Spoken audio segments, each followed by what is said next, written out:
സ്ഥലനാമ കൗതുകത്തിലേക്ക് വീണ്ടും സ്വാഗതം. കേരള ചരിത്രം ആരംഭിക്കുന്നത് ആദിശേരന്മാരിൽ നിന്നാണ്. ആദിശേരന്മാർ നമ്മുടെ സംഘകാല കൃതികളിലാണ് ആദിചേരന്മാരെക്കുറിച്ച് പരാമർശമുള്ളത്. അതിൽ 10 ചേരന്മാരെക്കുറിച്ച്, ചേര രാജാക്കന്മാരെക്കുറിച്ച് പറയുന്നു. ആ കൃതിയുടെ പേര്, സംഘകാല കൃതി, അതിൻ്റെ പേര് പതിറ്റുപ്പത്ത് എന്നാണ്. അതിൻ്റെ തുടർച്ചയായി എന്നും അല്ല എന്നും പറയുന്നു. 2ാം ചേര സാമ്രാജ്യം 9ാം നൂറ്റാണ്ടോടുകൂടി രൂപമെടുക്കുന്നുണ്ട്. ഈ 9ാം നൂറ്റാണ്ടോടുകൂടി രൂപമെടുത്ത 2ാം ചേര സാമ്രാജ്യത്തിലെ എന്ന് പറയുന്നത് ശരിക്കും അതൊരു ഫെഡറൽ സംവിധാനമായിരുന്നു. പല പല നാടുകളുടെ ഒരു കൂട്ടായ്മയാണ്.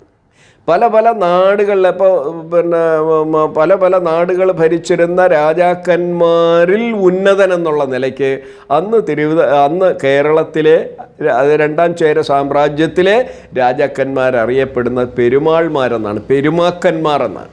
പെരുമാക്കന്മാരുടെ ഭരണമാണ് നിലനിന്നത്. അതൊരു കേരള രാജാവെന്നൊക്കെ നമ്മൾ പലയിടത്തുമൊക്കെ പ്രയോഗിച്ച് കാണുന്നുവെങ്കിൽ യഥാർത്ഥത്തിൽ അത് ഒരു കൂട്ടായ്മയിൽ നിന്ന്, അല്ലെങ്കിൽ കൊച്ചു കൊച്ചു നാട്ടുരാജ്യങ്ങളുടെ കൂട്ടായ്മയിൽ നിന്ന് ഒരു മധ്യസ്ഥനായി, ഒരു ഉന്നതനായ ഒരാളിനെ തിരഞ്ഞെടുത്ത് അയാളെ അധികാര സ്ഥാനത്ത് വാഴിക്കുന്ന ഒരു സ്ഥാനമാണ് ഈ പെരുമാൾ എന്ന് പറയുന്നത്.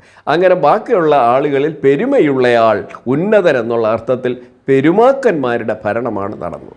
അത് ഏതാണ്ട് ആ പെരുമാക്കന്മാർ 11 പേരുണ്ടെന്നും അതല്ല 13 പേരുണ്ടെന്നുള്ള തർക്കങ്ങളുണ്ട്. ആ തർക്കങ്ങൾ അവിടെ നിൽക്കട്ടെ. അപ്പോൾ നമുക്ക് ഈ പെരുമാക്കന്മാരുടെ ഭരണ കേന്ദ്രം എന്ന് പറയും കൊടുങ്ങല്ലൂരാണ്. ഈ കൊടുങ്ങല്ലൂർ കേന്ദ്രമാക്കി ഭരിച്ച പെരുമാക്കന്മാരുടെ കീഴിൽ ഓരോ നിരവധി പ്രവിശ്യകളുണ്ടായിരുന്നു. അതിലൊരു പ്രവിശ്യയാണ് കൊല്ലം കേന്ദ്രമായ, അല്ലെങ്കിൽ കൊല്ലം മുതൽ തെക്കോട്ടുള്ള പ്രദേശങ്ങളടങ്ങുന്ന വേണാട്. ഇന്ന് നമ്മൾ വേണാടിൻ്റെ സ്ഥലനാമ നിരുക്തി, അല്ലെങ്കിൽ ആ നാമനിരുക്തിയെക്കുറിച്ചാണ് ഇന്ന് നമ്മൾ ചർച്ച ചെയ്യുന്നത്. അപ്പോൾ ഈ വേണാട് എന്ന് പറയുന്നത് കൊല്ലം കേന്ദ്രമാണ് എന്ന് പറയും. കൊല്ലത്തിന് തെക്കുള്ള, കൊല്ലം കൊട്ടാരക്കരയ്ക്കൊക്കെ തെക്ക് വരുന്ന നെടുമങ്ങാട് പ്രദേശം അറിയപ്പെടുന്ന ഇളവേണാട് എന്ന്, ഇളവേണാട്ട് നല്ലൂര് എന്നൊക്കെയാണ്. അപ്പോൾ വേണാടെന്ന് പറഞ്ഞത് ഏറ്റവും കുറഞ്ഞത് കൊല്ലം മുതൽ ഏതാണ്ട് തെക്കോട്ട് തിരുവനന്തപുരം ജില്ലയടക്കമുള്ള, തിരുവനന്തപുരം ജില്ലയുടെ വടക്കൻ ഭാഗങ്ങൾ അടക്കമുള്ള പ്രദേശങ്ങളായിരുന്നു ആദ്യം സാമാന്യന ഊഹിക്കാം. അഭിപ്രായ വ്യത്യാസങ്ങളുണ്ടാകാം. അപ്പോൾ നമ്മുടെ വിഷയം ഇതിൻ്റെ അതിർത്തിയും ഇതിൻ്റെ വിസ്തൃതിയും ഒന്നുമല്ല, നമുക്ക് ഈ സ്ഥലനാമം എങ്ങനെ രൂപപ്പെട്ടു എന്നുള്ളതാണ്.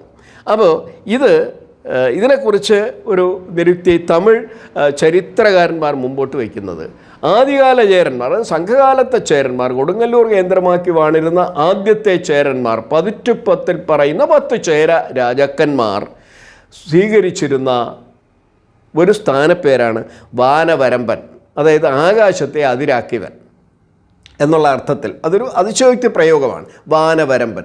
ഈ വാനവരമ്പൻ്റെ നാട് ആണ് വേണാടായി മാറിയത് എന്നാണ്. വാനവരമ്പൻ്റെ നാടാണ് വേണാടായി മാറിയത് എന്നാണ്. പക്ഷേ ഇതിനകത്തൊരു വരുന്നൊരു ചെറിയൊരു പ്രശ്നമുണ്ട്. കാരണം ഈ വാനവരമ്പന്മാർ ആയ രാജാക്കന്മാർ അധികാരമേറ്റ്, അല്ലെങ്കിൽ അവർ കേന്ദ്രീകൃത ഭരണം നടത്തിയെന്ന് കൊടുങ്ങല്ലൂർ കേന്ദ്രമാക്കിയ, എന്നാൽ ഈ പമ്പാ നദീതീരം മുതൽ കുമരി, കന്യാകുമാരി വരെയുള്ള പ്രദേശങ്ങൾ ചേരനാട്ടിന് പുറത്തായിരുന്നു എന്നാണ്.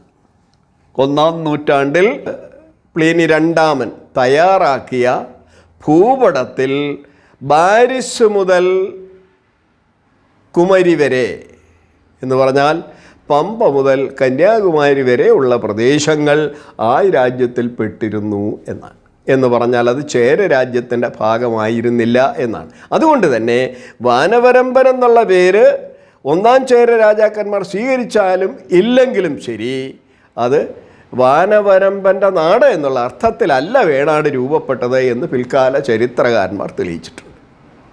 ഇനി 2ാമതൊരു നിർദ്ദേശം വന്നിരിക്കുന്നത് വേണുവിൻ്റെ നാട്. വേണുനാട്, വേണു എന്ന് പറഞ്ഞാൽ മുളയെന്നാണ്, ഇല്ലിമുള.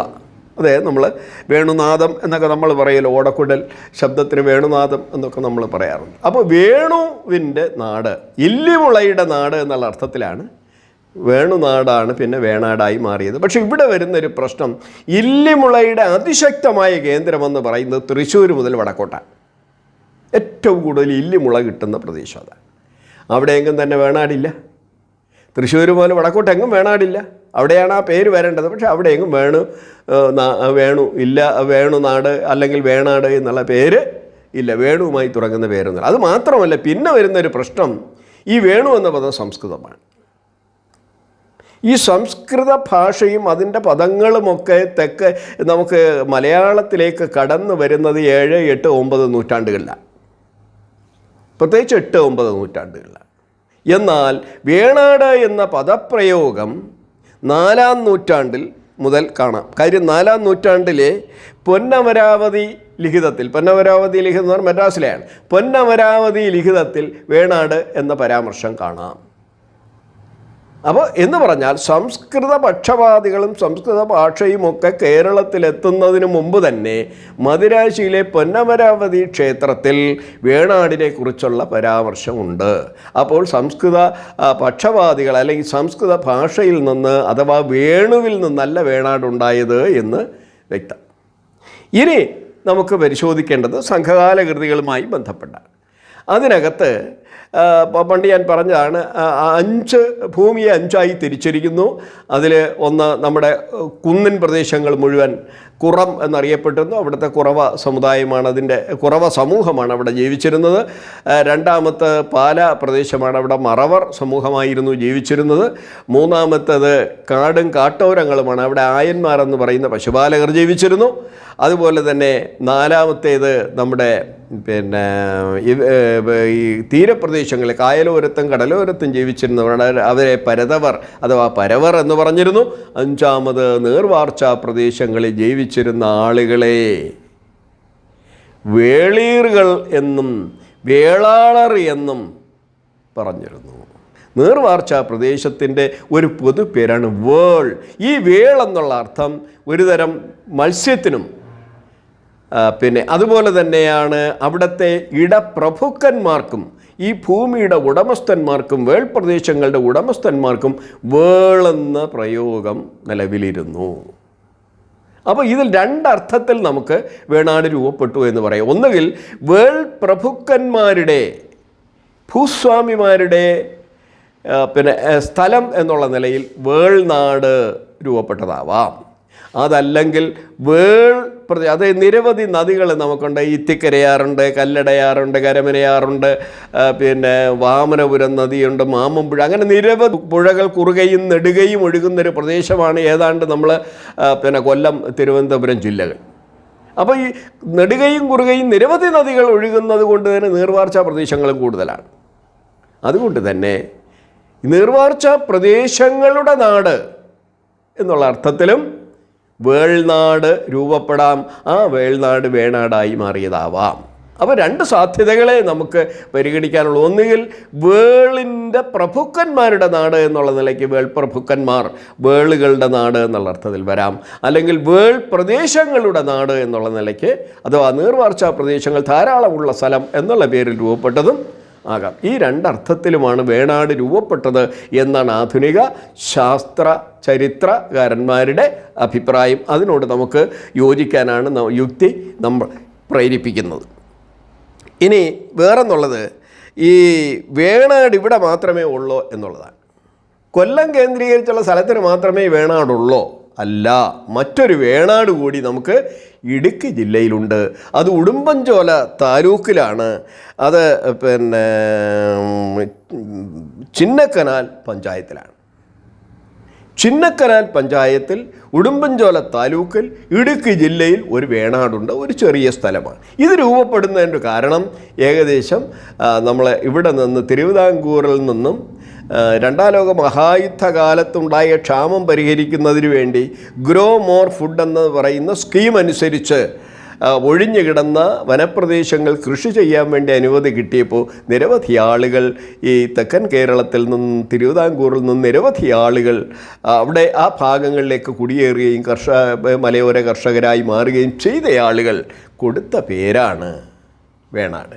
അങ്ങനെ അത്തരത്തിൽ കൗതുകകരമായ നിരവധി പേരുകൾ നമുക്ക് ഇടുക്കി ജില്ലയിൽ കാണാം. ബാലംപിള്ള സിറ്റി, അദ്ദേഹം ഇവിടെ നിന്ന് പോയ ആളാണ്, ആലപ്പുഴക്കാരനാണ്.